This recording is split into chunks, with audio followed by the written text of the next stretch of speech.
नमस्कार, Kumar astro science में आपका स्वागत है मेरे एक नए वीडियो के साथ। आज की इस वीडियो में हम बात करेंगे कर्क लगन वाले जातकों के लिए, कैंसर एसेंडेंट वालों के लिए देवगुरु बृहस्पति के राशि परिवर्तन के विषय में। देवगुरु बृहस्पति का राशि परिवर्तन 13 अप्रैल 2022 से 21 अप्रैल 2023 तक मीन राशि में होने जा रहा है। ये जो राशि परिवर्तन है यह कर्क लगन वाले जातकों को, कैंसर एसेंडेंट वाले जातकों को क्या फल प्रदान करेगा, इसके विषय में जानकारी प्राप्त करेंगे। ये जो वीडियो है यह लगन के आधार पर आधारित है, तो आपको आपका लगन मालूम होना आवश्यक है। आपको आपका लगन मालूम करने के लिए आपके पास जो भी आपकी जन्मपत्री है आप उसे खोल करके देखेंगे कि उसके अंदर बहुत सारी कुंडलियां हैं और उनमें से किसी एक कुंडली के ऊपर यहाँ पर जन्म कुंडली या लगन कुंडली लिखा होगा और उसके फर्स्ट हाउस में इस हाउस को फर्स्ट हाउस कहते हैं। अगर यहाँ पर 4 अंक लिखा है तो आपका कर्क लगन है, कैंसर एसेंडेंट है। तो आप इस वीडियो को देख सकते हैं और आप इस वीडियो का एडवांटेज प्राप्त कर पाएंगे। तो आइए देखते हैं कर्क लगन वाले जातकों के लिए देवगुरु बृहस्पति उनके किस हाउस से गोचर करेंगे।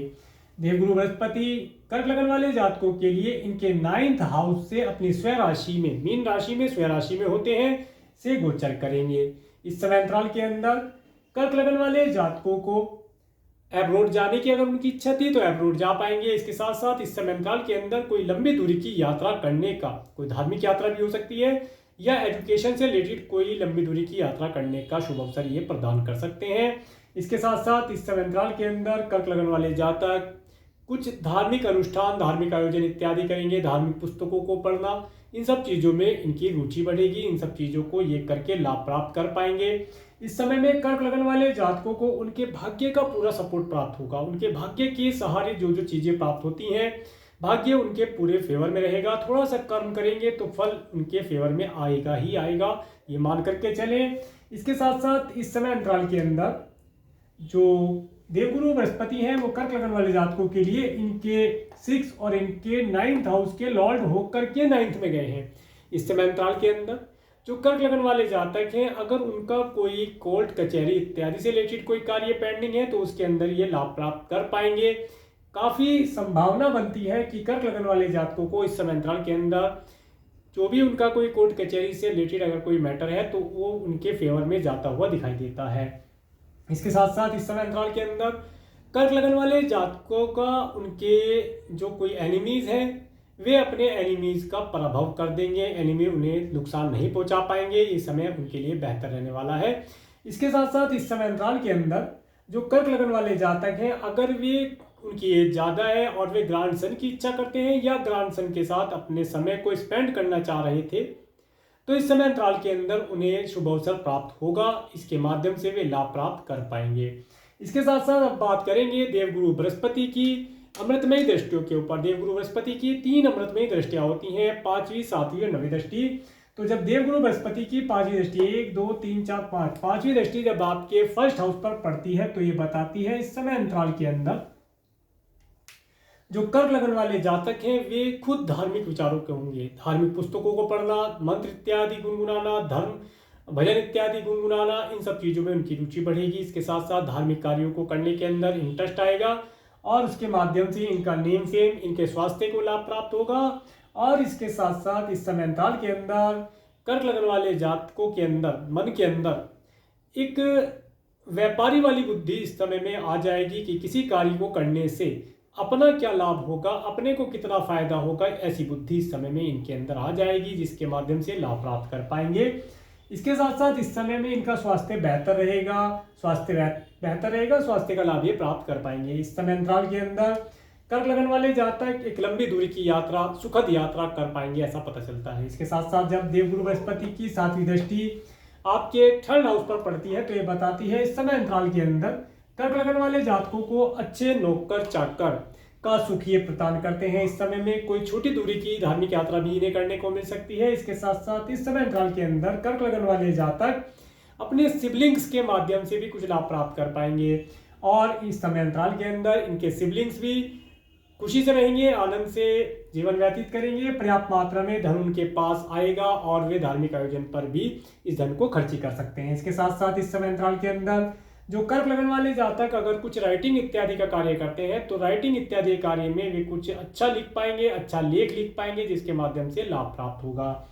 इसके बाद साथ जो कर्क लगन वाले जातक हैं उन्हें उनके पड़ोसियों के माध्यम से कुछ नेम फेम मिल जाने की संभावना भी यहाँ पर प्रतीत होती है।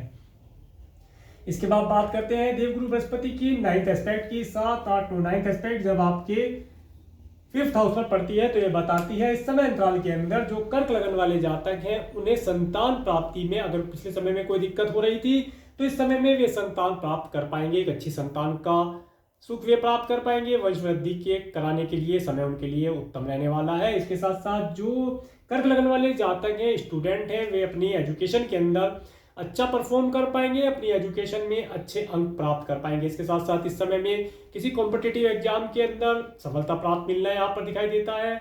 और इस समय अंतराल के अंदर अगर कर्क लगन वाले जातक किसी क्रिएशन आदि से रिलेटेड कार्य से आर्ट, ड्राइंग और इसके साथ साथ सिंगिंग इत्यादि कार्यों को करते हैं तो उसके अंदर इन्हें सफलता प्राप्त होगी, यहाँ पर ऐसा प्रतीत होता है।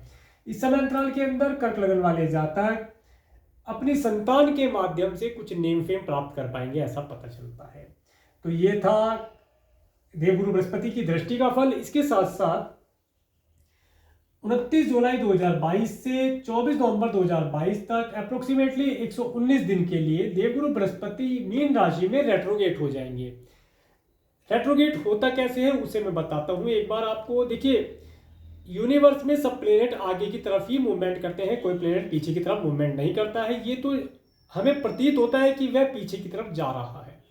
ठीक उसी प्रकार से जिस प्रकार से अब हम किसी फास्ट मूविंग कार में बैठे हों और उसी डायरेक्शन में, हमारी ही डायरेक्शन में पीछे से एक कार स्लो मूविंग या स्लो स्पीड से आ रही है, तो जब हम फास्ट मूविंग कार में बैठ करके स्लो मूविंग कार को देखते हैं तो हमें ऐसा प्रतीत होता है कि वह कार पीछे की ओर जा रही है, जबकि वो आगे की तरफ ही रही होती है, परंतु प्रतीत होता है। तो इस समय अंतराल के अंदर कर्क लगन वाले जातकों को अपने किसी नए कार्य व्यवसाय के लिए या नया कोई अगर यात्रा इत्यादि करना चाहते हैं, एजुकेशन से रिलेटेड कोई नया कार्य करना चाहते हैं, राइटिंग शुरू करना चाहते हैं, तो थोड़ा सा केयरफुल रहना चाहिए। ये समय केयरफुल रहने का होगा। इस समय में कुछ ऑब्स्टेकल आ सकते हैं, तो इस समय में अगर कार्य करना ही जरूरी होता है कि यही समय है हमें कार्य करने का, इसके बाद कोई समय नहीं है, तो आप क्या कर सकते हैं इस उपाय को करके। उपाय क्या है? गुरुवार के दिन धार्मिक पुस्तकें दान करें। कुछ भी धार्मिक पुस्तक, आप रामायण, महाभारत, गीता, जो भी आपकी इच्छा हो, बहुत सारी धार्मिक पुस्तकें हैं, कोई भी पुस्तक अपनी सामर्थ्य के अनुसार लेकर के किसी धार्मिक व्यक्ति को या जरूरतमंद व्यक्ति को आप डोनेट करें, जो उसे पढ़े। पढ़ने से देखिए आपके माध्यम से जो धर्म का प्रचार होगा इसका भी आपको बहुत अधिक पुण्य प्राप्त होगा, जो पुराणों में बताया गया है। तो इस तरह से धार्मिक पुस्तकों का आप दान करें तो आप इस समय अंतराल के अंदर अपने सभी कार्यों को शुभता से प्राप्त कर पाएंगे, ऐसा प्रतीत होता है।